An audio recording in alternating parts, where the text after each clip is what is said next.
안녕하세요. 교통사고 정보와 가득한 보상서의 김 실장입니다. 오늘은 마디모 이야기를 좀 한번 해보려고 해요. 많은 분들이 얘기를 하시는 게 이제 마디모는 진단서를 이길 수 없다. 많이 들어보셨을 거예요. 인터넷 좀만 검색해봐도 뭐 이런 글들이 많이 써져 있고, 보통 마디모 신청을 하는 경우는 대부분 경미한 사고들이죠. 그래서 가해자와 피해자 사이에 이런 사고로 인해 다칠 수 있냐 없냐 이거 가지고 이제 다투다가 가해자가 경찰에 접수를 하는 거죠. 자기가 이제 처벌받을 생각을 하고 접수를 하는 경우가 되게 많아요. 그 마디모 결과에 따라서 자기도 이제 처벌을 받게 되는데, 그거 각오하고 하는 거거든요. 그래서 이제 마디모 잘못 신청했다가 이제 역관광 당하시는 분들도 있고, 이런 마디모가 정말로 진단서를 이길 수 없다, 이 부분에 대해서 좀 생각을 좀 해봐야 될 부분이 분명히 있거든요. 오늘은 이 얘기를 좀 한번 해보려고 해요. 아까도 말씀드렸듯이 마디모는 가해자가 피해자를 상대로 먼저 신청을 한단 말이죠. 그래서 사고가 너무 경미한데 이 사고를 이제 대인 접수를 해달라고 하면 말도 안 된다는 거죠. 이런 사고로 다친다는 것 자체가. 보통은 이제 살짝 콩 하고 박은 정도? 박았는지 안 박았는지도 모르는 정도, 뭐 이런 사고들도 있겠지만, 그보다 좀 더 심한 사고에서도 마디모 신청을 하는 경우가 이제 많고, 이런 마디모 결과가 나올 때까지 이제 피해자는 짜증이 나죠. 이제 마디모 결과가 또 하루 이틀 만에 나오는 것도 아니에요.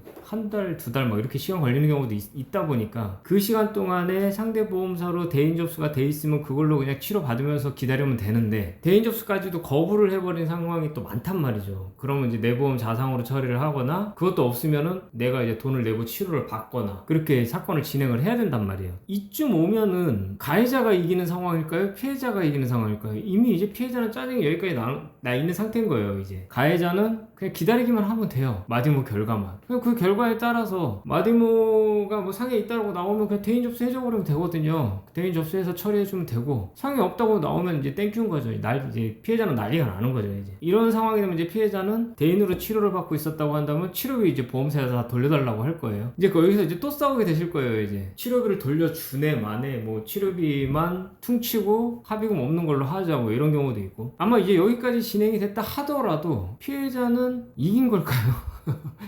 저는 항상 그런 생각이 들거든요. 이긴 걸까요? 제가 볼 때는 이긴 게 아닌 것 같다는 생각이 자꾸 들어서, 아니면 이겼는데 진 것 같은 느낌? 약간 그런 상황인 거죠. 그리고 이제 이런 마디모 신청을 한 것 때문에 법정까지 가시는 분들도 되게 많아요. 보험사가 채무문제 소송을 거는 경우도 있고, 부당이득 반환, 마디모 결과 상해 없음이 나왔기 때문에 네가 그동안 썼던 치료비 다 돌려달라라는 취지의 이제 소송을 받으시는 경우도 있고, 아니면 피해자분들이 마디모 결과와는 전혀 상관없이 내가 낸 치료비 그리고 합의금 달라라고 이제 보험사를 상대로 소송을 거는 경우도 있어요. 인터넷이나 이런 거 검색해보면은 소송을 가도 마디모는 진단서를 이길 수 없다, 이런 얘기들이 있어요. 실질적으로 소송 판결문을 가지고선 얘기를 한번 해볼게요. 이 영상을 보시고 여러분들이 과연 마디모가 진단서를 이긴 건지 진 건지, 이기고도 진 건지 한번 판단을 한번 해보셨으면 좋을 것 같아요. 사고 내용은 지하주차장에서 앞차가 후진을 살짝 하다가 뒤에 서 있는 차를 못 보고 콩 하고 박은 거예요. 그래서 사고 자체는 그렇게 큰 사고는 아니었었고, 그래서 이제 피해자는 한방병원에서 5일 정도 통원 치료를 받았어요. 그리고 이제 한의원에서도 수십 차례에 걸쳐서 통원 치료를 받았던 내용인 거고, 마디모 결과는 충격력 및 접촉력이 일정 수준 이하여서 피고 차량 운전자에게 현저한 운동 변화로 이로 인한 상해 발생을 초래했을 가능성이 낮아 보인다. 그러니까 상해 가능성이 낮다라고 판단이 된 거죠. 이게 이제 마디모 분석 결과가 이렇게 있는 상태에서 원고의 주장은 경미한 교통사고이고 상해 가능성이 낮음이라는 결과가 나온 이상 더 이상 손해배상을 해줄 것이 없다. 그러니까 이거 원고 주장이라는 거는 보험사가 피해자를 상대로 채무 부존재 소송을 한 거죠. 마디모 결과를 바탕으로. 피해자 주장은 기양 치료비 92만 9천원, 내간의 치료비가 92만 9천원이 있고 일실 수입을 360만원 청구를 했는데, 치료일수 90일에 대해서 하루당 4만원씩 청구를 했네요. 입원을 한 건 아니고 통원일수당 4만원을 청구를 했네요. 이거 입원하지 않는 이상 휴업손해 인정 안 돼요. 그래서 이건 어차피 인정 안 되는 금액을 청구하신 것 같고, 위자료는 300만원, 합계 760만원을 청구를 했어요. 이거를 법원에서는 어떻게 판단했냐면, 일단 마디모에 대해서는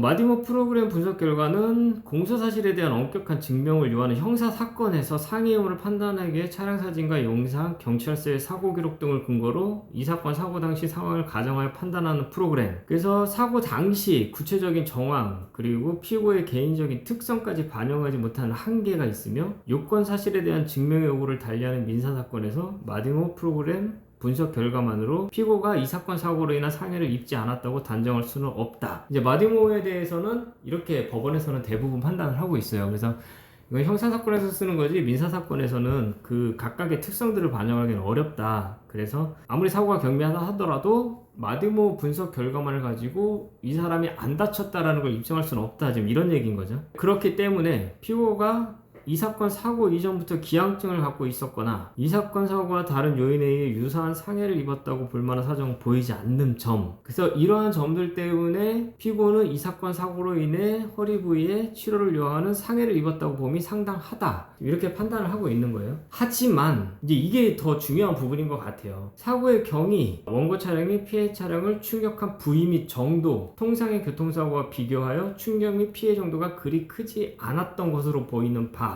이 사건 발생일로부터 2주 이내에 받은 치료는 이 사건 사고로 인한 상해의 치료라고 봄이 상당하나 그 이후의 치료는 인정할 수 없다. 지금 이렇게 보고 있는 거예요. 2주 진단까지는 법원에서도 그래 이 사고로 인해서 다친 거니까 이거에 대한 치료비는 인정할게. 하지만 그 이후의 치료비는 인정하기가 어려워. 이렇게 지금 법원에서 판단을 하고 있는 거예요. 그리고 제가 아까 하루 일당 4만 원을 청구를 했다고 했잖아요. 통원치료기간에. 이거 법원에서 인정 안 된다고. 그 부분에 대해서도 피고가 2주 동안 4만 원 상당의 수입을 얻지 못했다는 손해를 입었다고 인정하면 아무런 증거가 없다. 그러니까 사실 입원을 하지 않은 이상 휴업손해는 인정이 안 된다. 그리고 아까 위자료는 300만 원을 청구를 했는데 법원에서는 위자료로 여러 가지 사정을 참작하여 30만 원을 책정한다.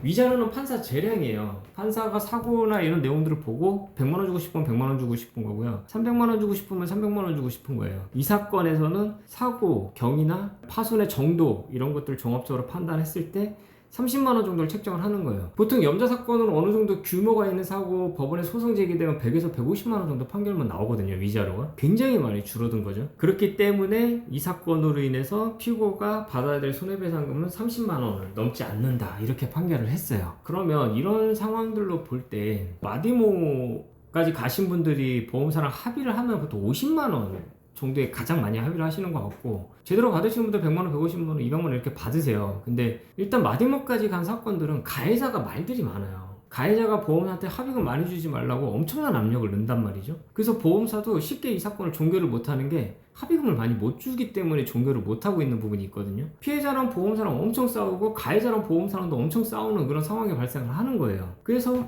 보통 많이 받으시는 합의금이 한 50만원, 100만원 이 사이 때가 많은 것 같아요. 마디모까지 간 사건이. 그리고 아예 못 받으시는 분들, 그리고 치료비 퉁치고 합의금 못 받으시는 분들, 그리고 또 하나는 아예 치료비까지 돌려달라고 이제 다투고 있는 경우들, 이런 세 부류로 나눠지는 것 같은데, 이분 소송까지 가셔서 30만원 받으셨단 말이에요. 그러면 어떻게 됐든 간에 받았으니까 이긴 거죠? 이겼다고 보는 게 맞죠? 근데 이분 법원에 출석하고 뭐 이런 거 제출하고 서류 제출하고 돈이 더 들었을 것 같은데요? 법원에 왔다 갔다 차비도 들었을 거고 회사도 하루 쉬어야 됐을 거고 여러 가지 것들을 고려를 한다고 한다면 본전치기 아닌가요? 이거는 제가 볼 때는 어떻게 됐든 간에 이긴 거는 맞아요. 이긴 거는 맞는데 이기고도 진 기분이라는 게 이제 이런 걸 놓고 말하는 거겠죠. 마디모는 어차피 피해자 괴롭히려고 신청을 하는 거거든요. 그런 면에서 본다면은 차라리 이런 종합적인 내용들을 봤을 때 가해자가 이긴 게 아닌가, 저는 이런 생각이 많이 들거든요. 가해자가 마디모 신청을 했어요. 저는 어떻게 해야 되나요? 이러한 질문들도 굉장히 많이 받고 있는데, 그냥 거기서 사건 종결하시는 게 사실 어떻게 보면 더 나은 게 아닌가, 이런 생각도 들 때가 있는데, 끝까지 가시는 분들도 분명히 있거든요. 소송까지 가시는 분들도 분명히 있어요. 소송 가면 이런 결과들을 받아본단 말이죠. 이런 거를 놓고 봤을 때 소송까지 해야 되느냐라는 의문은 계속 남는 부분이 있는 거죠. 저 개인적으로 굉장히 머리가 복잡해요. 마디모는 과연 어떻게 해야 되는가? 그 판단은 당사자분이 여러분들이 하셔야 되겠죠. 저희들은 이러한 상황들이 있다, 그렇기 때문에 판단은 여러분들이 하셔라 라고 안내를 해드리는 것 뿐이니까.